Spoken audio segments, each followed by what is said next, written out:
Hoy os traigo un nuevo vídeo que es cómo hacemos el slime. Como podéis ver, yo aquí tengo todo el slime bien hecho.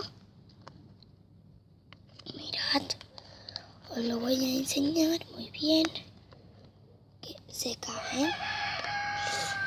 Y os lo voy a poner un poquito más así para que lo veáis más bien. Solo trae gel de baño.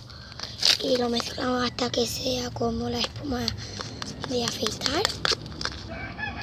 Lo removemos, lo ponemos 2 o 3 minutos en el congelador y luego removéis y listo, os queda así.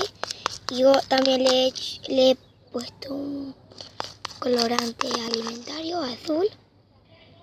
Vosotros lo podéis hacer como queráis, pero yo lo he hecho azul.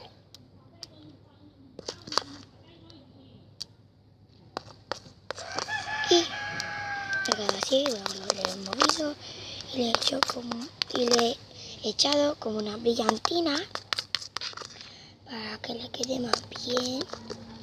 Pues como podéis ver, tiene como brillantina, tiene como unos puntitos. Y esto es todo, chicos, dentro vídeo.